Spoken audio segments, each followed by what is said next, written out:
Now your patience is virtue. I will admit you are pretty clever. There have been a lot of lies set around this dinner table here tonight, but that you can't believe. Mr. Moody, would you be so kind as to collect the pistol hanging off these boys' hips here? Aren't you or not? Jim Beckwourth, Brothers Grant. American history is filled with stories like Daniel Boone and David Crockett, but so often bypassed are the tales of other frontiersmen. So during our quick pass through the American history books, the tales of expeditionaries like James Beckwourth aren't stories you often hear. In fact, exploring the dualistic nature of historians, classical authors would like to simply divide the frontier into two neat categories of cowboys and Indians. The motive of simplicity to distinguish between a good guy and a bad guy in this situation of Western expansion is flawed. This often ends up in confusion because during the time of great complexity in the United States development and a historical narrative that European frontiersmen conquered the West from savage Indians is often presumed. Hearing the name of someone like James Beckwourth, a freed slave, and his influence on shaping the Western landscape stands out as a testament that on the frontier a man's skills was the only thing that mattered. The story of James Beckwourth introduces some fantastic storylines to the frontier. A documented ladies' man, and of many words and experiences, who narrated his own life by spinning yarns in the Wild West and leading the trail into becoming an influential hero, mapping out the Western frontier. Never letting a label underpin him to a sector of the world, Beckwourth utilized this ingenuity as a craftsman to conquer the landscape and become one of the most important expeditioners of his time. Beckwourth made many friends among the mountain men, but he made his share of enemies as well. And once a story was introduced, his contemporaries picked it up, and it was part of the old Beckwourth legend. This is a sentiment that resounds when speaking about the name of James Beckwourth, a man of legend who was in the right place at the right time. His legends grew as he told them, and he was always there to save the day. The gold rush was blown off in the west and the wagons were at the stalemate. In travel through the western mountain terrain, the Transcontinental Railroad wasn't set to be completed until 1869 that connected the existing eastern U.S. rail network at Council Bluffs, Iowa, with the Pacific coast at the Oakland-Lalong Wharf on San Francisco Bay. The man who told many tales came through that year. James Beckwourth discovered what is now known as Beckwourth Pass in the spring of 1850 and immediately set about establishing a trail to Marysville. He worked on the trail in the summer and fall of 1850 and in the spring of 1851. And in the late summer of that year led the first wagon train settlers along the trail into Marysville. The Beckwourth Trail wasn't used heavily until about 1855 when the railroad supplanted the wagon train as the preferred method of travel into California. The trail left the California Trail from the Truckee River about where Reno, Nevada is now situated. The trail went north and west. From there, roughly along the route, now following by Highway 395, then turned west through the Beckwourth Pass. In the valley west of the pass, Beckwourth established his ranch and trading post. The trail then went north and west along Grizzly Creek. From there, it went west into the American Valley, now Quincy, turned southwest past Bucks Lake and Mountain House, and onto Bidwell's Bar at the confluence of the Three Forks of the Feather River. Bidwell's Bar now lies under Lake Oroville. The trail then proceeded southward to Marysville. The Beckwourth Trail did not follow the Feather River Canyon, which is far more rugged terrain. The Oroville-Quincy Highway, which is a gravel road for a stretch, follows the route of the Beckwourth Trail fairly closely. Known as Bloody Arm because of his skills as a fighter, James Pierson Beckwourth was born in 1798 in Frederick County, Virginia, to an African-American slave mother and English father, Sir Jennings Beckwourth. Although his father raised him as his own son, according to the law, James Beckwourth was still legally considered a slave. His father appeared in open court on 3 separate occasions, in 1824, 1825, and in 1826, and acknowledged the execution of a deed of emancipation from him to James, a mulatto boy, freeing James to become a skilled craftsman. Beckwourth's family moved to Missouri in the early 1800s, and he was apprenticed to a blacksmith in St. Louis when he was a young man. But Beckwourth was unhappy as an apprentice, and after a dispute with his boss, he left in 1822 on an expedition to lead the mines in the Fever River area. After a brief stint in New Orleans, Beckwourth returned to his father's home, but was soon struck with a wanderlust again. And in the summer of 1824, he signed on with General William Ashley for a trapping expedition to the Rocky Mountains.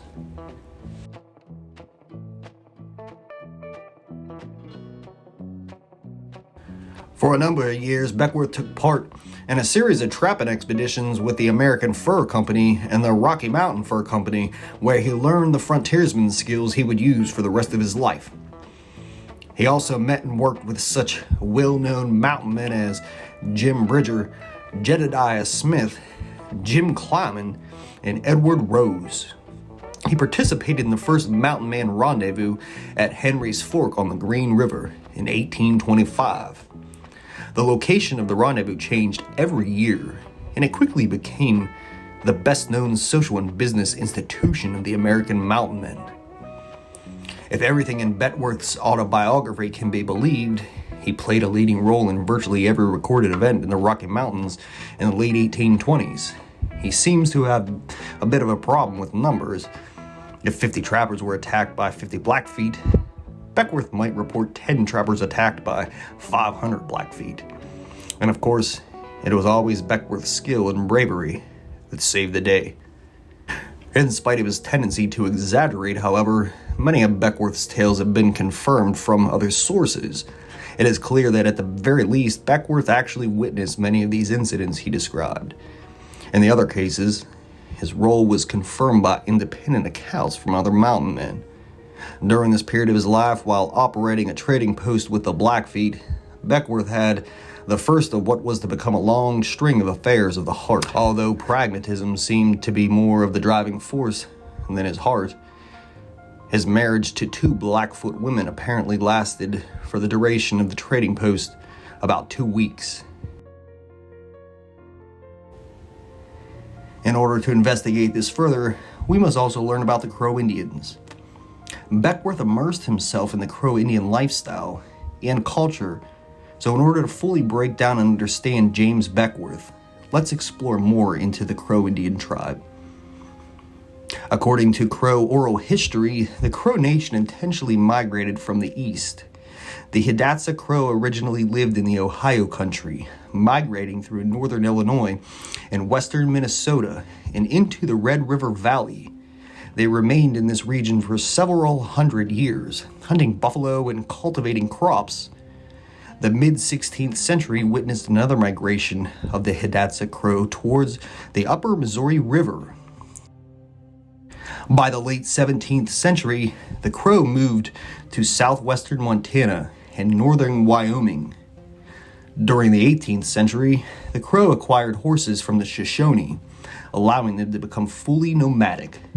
As nomadic Plain Indians, the Crow tribe grew wealthy and strong through warring and horse raiding. They assisted the United States military as scouts against the tribe's traditional enemies, the Lakota and Nez Perce Indians. The people of the Crow Nation call themselves the Apsaluki, children of the large-beaked bird. Their historical homelands extended across a large area that included parts of western-day Montana, Wyoming, and South Dakota. There were 3 Crow political divisions: the Mountain Crow, the River Crow, and the Kicked in the Bellies. The River Crow Ranger from the Yellowstone River north of the Milk River. The Kicked in the Bellies lived in the area from the Bighorn Mountains to the Wind River Range in central Wyoming. The Mountain Crow land straddled the present Montana-Wyoming border with the Black Hills of South Dakota as the eastern edge of their territory.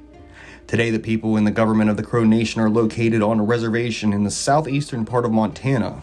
The Crow Nation was famous for having some of the largest horse herds on the northern Great Plains.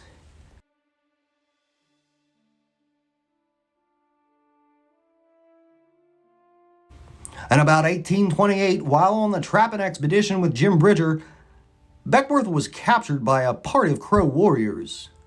By Beckwourth's account, he was mistaken for the long-lost son of Big Bull, one of the tribal chieftains, and adopted into the tribe. Independent accounts make it seem more likely that this time with the Crow Nation was prearranged with the Rocky Mountain Fur Company for the purposes of establishing trade. Whatever the reason, Beckwourth spent the next 6 to 8 years with the Crow and gained considerable influence with the tribe. There are many documents from his contemporaries which confirm his position of leadership with the Crow. He apparently rose within the ranks to at least the level of war chief, and by his own account was named head chief of the Crow Nation upon the death of Arapuish or Rotten Belly. Beckwourth's tales of his life with the Crow were largely unconfirmed, although some cases which were witnessed by other mountain men can be documented from other sources.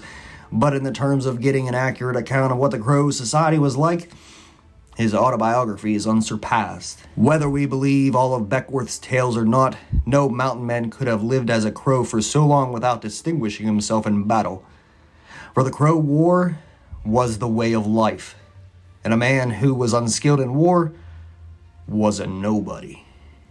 And it was not in James Beckwourth's nature, nor in any other mountain man's, to remain a nobody for long. And Beckwourth's considerable influence with the Crow Nation was sometimes begrudgingly acknowledged by his contemporaries and historians alike. It is clear that James Beckwourth's time with the Crow Nation were his fondest memories. More than half his autobiography is spent relating his experiences with them. Perhaps his wanderlust was satisfied for a time by his life with the nomadic tribe, or maybe he discovered domestic bliss among the Crow. Beckwourth had as many as 10 Crow wives at one time. He had almost as many wives as he had names. By his own account, he was smitten by a young warrior woman named Pine Leaf. According to Beckwourth, Pine Leaf was captured by the Grosvenor Big Belly tribe when she was about 10 years old and raised as a Crow. She had a twin brother who was killed by the Blackfeet, and she swore that she would take no man as her husband until she killed 100 enemy warriors with her own hands. Beckwourth admired her greatly, stating, "Whenever a war party started, Pine Leaf was the first to volunteer to accompany them. Her presence among them caused much amusement to the old veterans. But if she lacked physical strength, she always rode the fleetest horses, and none of the warriors could outstrip her. And when I engaged in the fiercest struggles, no one was more promptly at my side than the young heroine. She seemed incapable of fear, and when she arrived at the womanhood, she could fire a gun without flinching and use the Indian weapons with as great dexterity as most of the accomplished warriors. Beckwourth wooed Pine Leaf relentlessly, but she always rebuffed him, saying she would marry him when the pine leaves turn yellow, or when you find a red-headed Indian. But his perseverance paid off, and when Beckwourth returned to the Crow after a misadventure in which they thought they killed him, Pine Leaf renounced the warpath and agreed to marry him. But for Beckwourth, the pursuit always held more traction than the goal, and 5 weeks later, he left the Crow, and he never saw Pine Leaf again. By the summer of 1836, a number of factors had combined to put an end to Beckwourth's career with the American Fur Company and the Crow Nation. In the East, changes in fashion had greatly decreased the demand for beaver pelts in any course, After years of heavy trapping, the beaver were becoming scarce. The essence of the Crows' wars were prejudicial to the interest of the American Fur Company. Beckwourth often belabored the Crow about the superior delights of peace, but an old warrior despises the sight of a trap. Hunting buffalo even does not afford him excitement enough. Nothing but war or a horse raid is the business worth their attending to. The company had trading posts with virtually all the tribes of the Crow who were at war with. Trade had declined considerably. In addition, Beckwourth himself was becoming restless. He wasn't rich and famous enough, stating, "I encountered savage beasts and wild men, and what I had to show for was much of wasted energy and such a catalog of ruthless deeds." In July of 1836, still hoping to renew his contract with the American Fur Company, Beckwourth left the Crow and returned to St. Louis. He was lost and out of place. His father had long since left and had died in Virginia the previous year. And St. Louis was no longer the wild and primitive place Beckwourth had known growing up. So in the spring of 1837, still hoping to renew his contract with the American Fur Company, Beckwourth made one last visit to the Crow, and in doing so, he laid himself open to a malicious charge.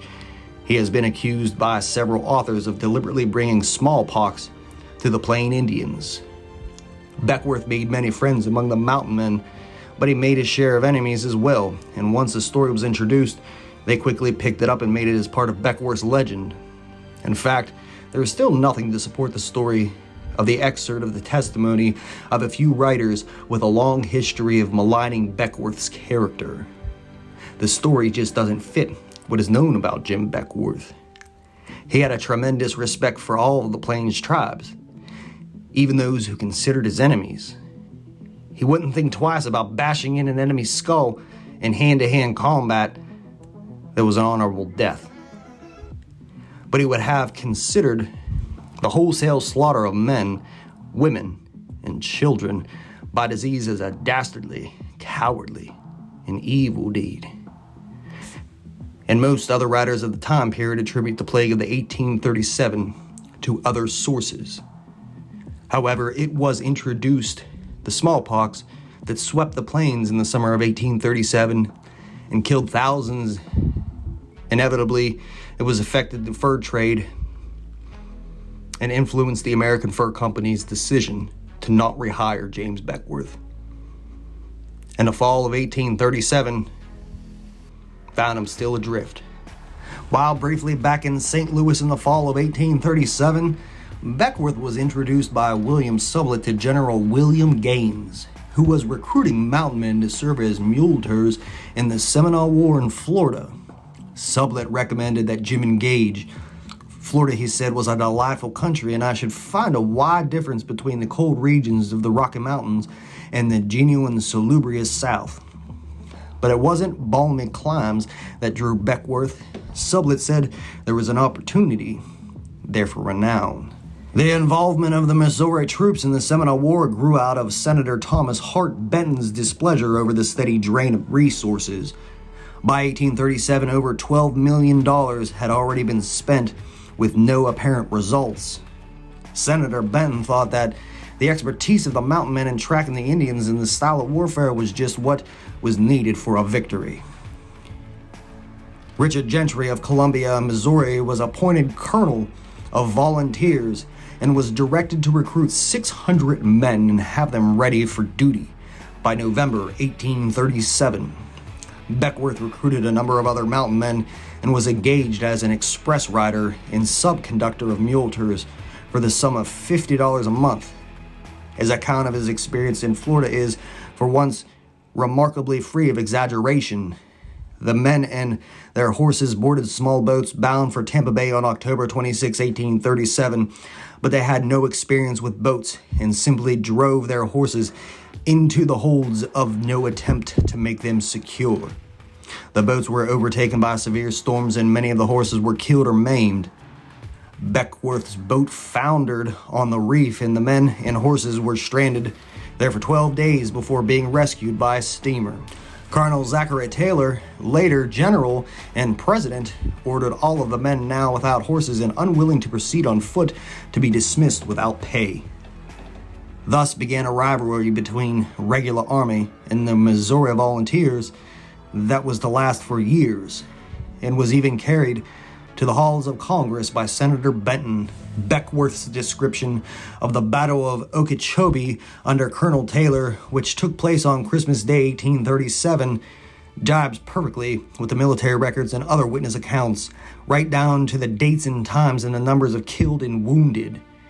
It was in this battle that Colonel Richard Gentry, much loved by the Missouri Volunteers, was killed. Beckwourth stayed in Florida for 10 months, doing some scouting and carrying dispatches, but the war settled down into a routine that he found unendurable. Now we had another long interval in activity, and I began to grow tired of Florida.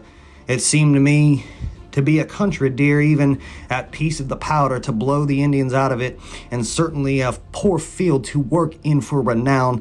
I wanted excitement of some kind. I was indifferent of what nature, even if it was no better than borrowing horses of the Blackfeet. The Seminoles had no horses worth stealing, or I should certainly have exercised my talents for the benefit of the United States. In the summer of 1838, Beckwourth found himself back in St. Louis, looking for a job. The American Fur Company had successfully won a major share of the fur trade on the upper Missouri, while further south, Charles and William Bent had almost a monopoly along the Arkansas and clear down into Mexico.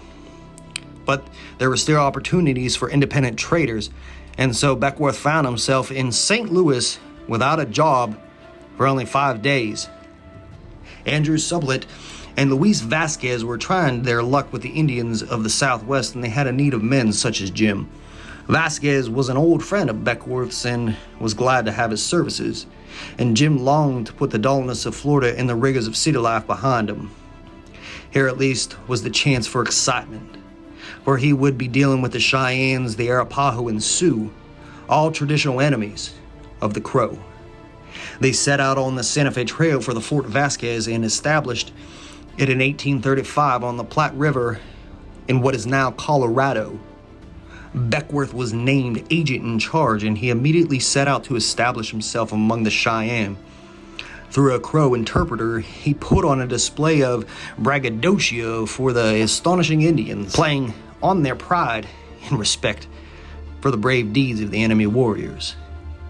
I have killed a great Crow chief, and am obliged to run away or be killed by them. I have come to the Cheyennes, who are the bravest peoples in the mountains.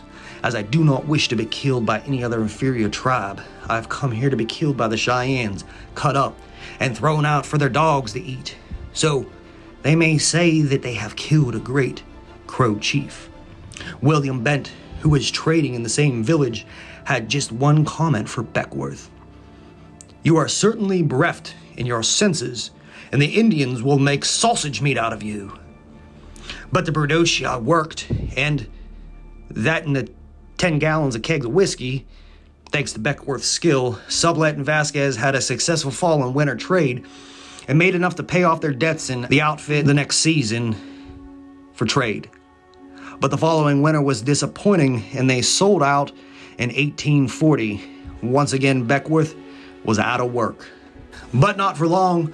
The Bent brothers had triumphed once again, and Beckwourth soon found himself their employee, dealing with the same tribes as before. His friendship with the Cheyenne was cementing and would last for many years, but he soon began to tire of the monotony of his life, and he set out with a companion over the rugged passes and down to Taos, New Mexico, where he formed a partnership with a friend and set out once again to trade with the Cheyenne, this time on his own account. Their venture was successful enough that they were able to return to Taos and set up as merchants. Jim settled in for a bit and enjoyed the life of his labors. He also married Louisa Sandoval. In true Beckwourth's fashion, she gets very little attention in his memoirs. In October 1842, James Beckwourth took his wife north to Arkansas and what is now Colorado, where he built a trading post. They were soon joined by 20 or 30 settler families, and a thriving community was born. They happily named their settlement Pueblo. But the Pueblans weren't popular in Bent country. Charles and William saw the newcomers as competition for their own great trading firm, and they wrote angrily to the superintendent of the Indian Affairs, disparaging the renegade Americans and Mexican traders in Pueblo and begging for a military fort. Their entreaties came to naught, but Beckwourth had made powerful enemies of his old employers. Meanwhile, sporadic tensions between Mexico and Texas had lessened the welcome that citizens of the United States received below the border. Now that Beckwourth was out of favor both with the Bents and the Mexicans, he was forced to look elsewhere. He decided on California. Beckwourth and 12 others arrived in Pueblo de Angeles in January 1844, and he proceeded to indulge his new passion for the trade. With his usual talent for finding excitement, Beckwourth also found himself embroiled in the 1845 revolt of the American settlers in California against Mexican control. In his autobiography, he indulged in another of his talents. He got the names all wrong. Governor Michael Torina becomes Torrejon, while Rowland, one of the leaders recruiting insurgents, becomes Roland.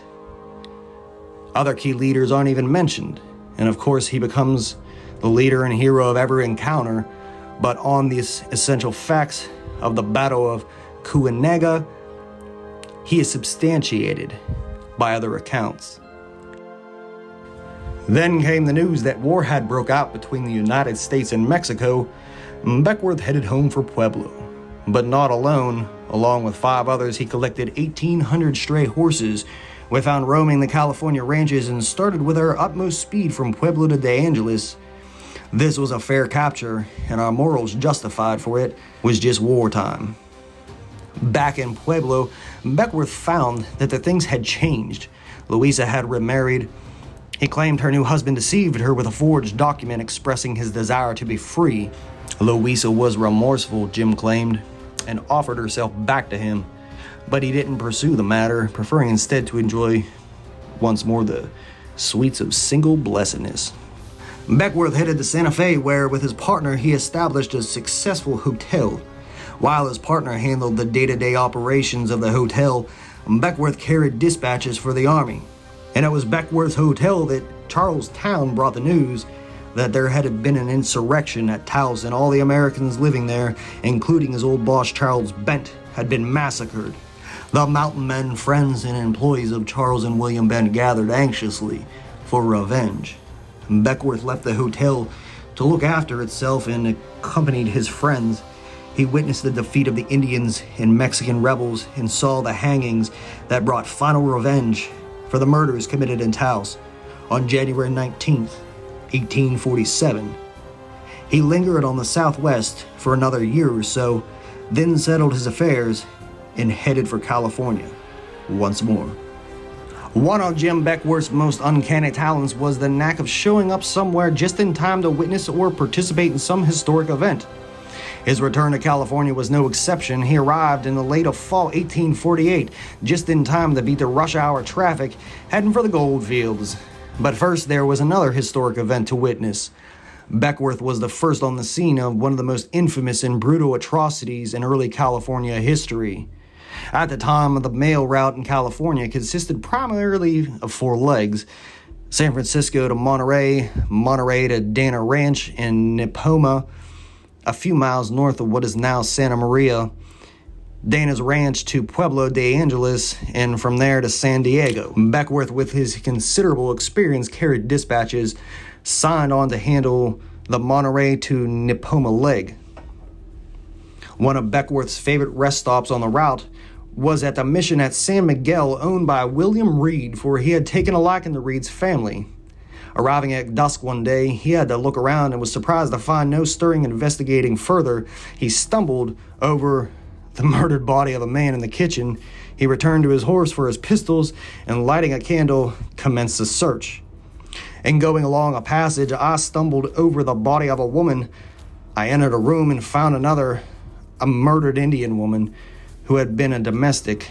I was about to enter the room, but I was arrested by some sudden thought that which urged me to search no further. It was an opportune domination, for that very room contained the murders of the family who had searched, heard my steps, and were sitting at the moment with their pistols pointed at the door, ready to shoot the first person that entered. This they confessed subsequently, and Beckwourth rode for help and returned with a posse of about 15 men. And again, entering the house, we found 11 bodies that were all drawn together in one pile for the purpose of consuming them. On searching further, we found the murderers that had set the fire to the dwelling. But according to that province, which exposes such wicked deeds, the fire had died out. The victims were Reed and his wife, who had just given birth. Their infant and a 2 or 3 year old son, a midwife, and her daughter of 15 or 16, and a young grandson. Mrs. Reed's brother, an Indian shepherd, and his grandson of 4 or 5, and their cook. Reed had been shot in the head, and the rest of his victims had been killed with axes. The murderers were captured near Santa Barbara, and one of the men turned state's evidence. They were tried, and, as Jim put it, we shot them, including the state's evidence. Beckwourth accounts put their number at 2 Americans, 2 Englishmen, and 10 Irishmen. But other accounts say that there were 4 and about 1 drowned trying to escape the capture. Perhaps better misheard in the Irishmen as the 10 Irishmen. The Reed murders were much talked about and remembered in California, and with the exception of the number of killers, virtually every account matches Beckwourth's precisely, and many mention him by name. Early in 1850, Jim Beckwourth was on a prospecting expedition in Northern California. He and his company had traveled north from the American Valley, now Quincy, to the Pitt River. Nothing much came of the trip except that Beckwourth saw a pass through the mountains away to the southward that seemed lower than the other. He kept quiet about it at the time, but decided to return later. After a short stay in the American Valley, Beckwourth once again set out with a few companions. We proceeded in an easterly direction, and all busied themselves in searching for gold. But my errand was of a different character. Had come to discover what I suspected to be a pass. Beckwourth waxes poetically about the beautiful valley he found, and a few miles to the east, the low elevation pass through the rugged Sierra Nevada mountains. He saw immediately that this would afford the best wagon road in the American Valley approaching from the eastward. The discovery planted Beckwourth into history as an accomplished surveyor, and an added credence to his yarns for the plains folk who traveled his name. In 1859, Beckwourth settled in Denver, Colorado. He became a storekeeper, and Beckwourth also worked as an Indian agent. In 1864, Beckwourth was hired as a scout for the military campaign against the Cheyenne and Arapaho. He also was a scout for Fort Laramie and Fort Kearny in 1866. Beckwourth died in a Crow village near the Bighorn River. He was the only African American in the West to record his life story. His book, The Life and Adventures of James P. Beckwourth, was published in 1856. Beckwourth narrated his life story to Thomas D. Bonner, who is described as an itinerant justice of peace, but was also a temperance speaker and journalist, who, according to his preface, by chance was present in Beckwourth's rustic California hotel when he decided to dictate his memoirs. An interesting character with stories to tell and yarns to spin, James Beckwourth was an American hero, a scout and surveyor, leading trails and stealing horses. He certainly was a fantastic story on the American frontier. And if you enjoyed this video, please smash that like button, hit that subscribe button, share this video with your friends, and always remember to get out there and explore. Thanks, guys.